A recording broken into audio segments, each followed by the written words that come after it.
இப்போது சமாதான ஏஜி சபையின் தலைமை போதகர் பாஸ்டர் ஆர் கிளாரன்ஸ் மருதையா அவர்கள் தேவனுடைய செய்தியை கொண்டு வருவார்கள்.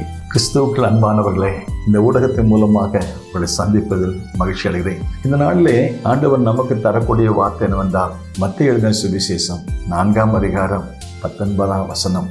என் பின்னே வாருங்கள், நான் உங்களை மனுஷரை பிடிக்கிறவர்களாக ஆக்குவேன். ஒரு மூத்த தலைமுறை அடுத்த தலைமுறையை உருவாக்குவது. ஒரு மோசே, ஒரு ஜாஷுவா, ஒரு எலியா, ஒரு எலிசா, ஒரு பவுல், ஒரு தீமோத்தேயு, ஒரு இயேசு, 12 அப்போஸ்தலர்கள். ஒரு குரு இருந்தால் அவர் சீஷரை உருவாக்கும் போதுதான் அவரே ஒரு நல்ல குருவாக இருக்க முடியும்.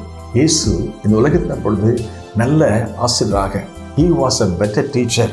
இன்றைக்கு போதகர்களுக்கெல்லாம் போதகர், மாபெரும் போதகராக இயேசு இருந்தார். ஒரு நல்ல ஆசிரியருடைய பணி எப்படி இருக்கும் என்றால், known to unknown. எப்படி அவர் கற்றுக் கொடுக்கிறவராக இருப்பார் என்றால், தெரிந்தவர்களை வைத்து தெரியாதவர்களை கற்றுக் கொடுப்பார்.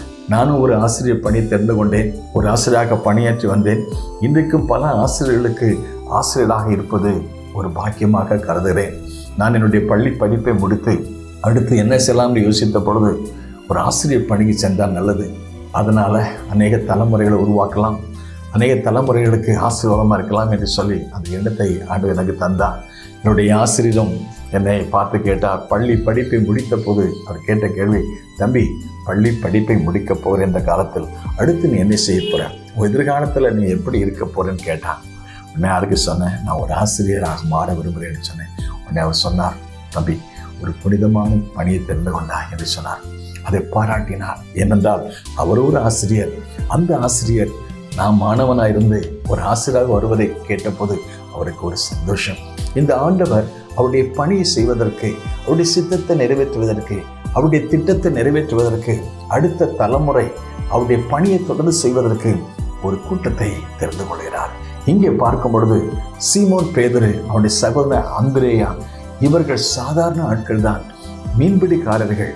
ஒரு நாள் கலிலேயா கடல் அருகே அவர் கடந்து போன பொழுது, தங்களுடைய வலைகளை அலசி கொண்ட பொழுது அவளை பார்த்து ஆண்டவர் இயேசு சொன்னார், என் பின்னே வாருங்கள், நான் உங்களை மனுஷரை பிடிக்கிறவர்களாக ஆக்குவேன். Follow me, I will make you.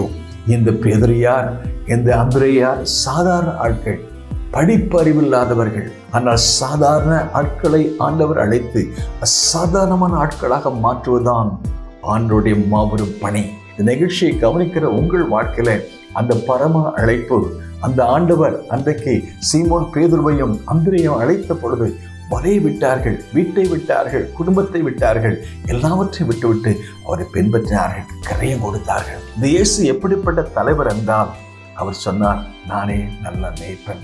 I am a good shepherd. Good shepherd is a good leader. Good shepherd is a good teacher.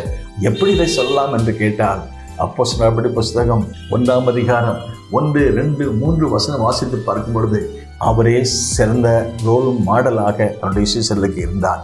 எதை சொன்னாரோ அதை செய்தார், எதை செய்தாரோ அதை சொன்னார். இன்றைக்கும் அந்த தெய்வ அழைப்பு அவளுக்கு வந்தது போல நமக்கும் வந்திருக்கிறது. ஒரு நாளில் எனக்கு வந்த பொழுது, அவருடைய அழைப்பை ஏற்றுக்கொண்ட பொழுது அவருடைய பணியை செய்ய கர்த்தர் கிருபை செய்தார். இதே போலவே இன்றைக்கு இந்த அழைப்பை நீங்கள் பெற்றால், சாதாரணமாக இருக்கிற உங்களை சாதாரண மக்களாக மாற்றுவதற்கு இந்த ஆண்டவர் போதுமானவர் இருக்கிறார். வானத்துக்கு பூமிக்கு சொந்தக்காரருக்கு பணிவிடை செய்வது, அந்த பணியை செய்வது எத்தனை பெரிய பாக்கியம். இந்த பாக்கியமான சேவைகளை கர்த்தர் உங்களை பயன்படுத்த உதவி செய்வாராக. இது பரம அழைப்பு.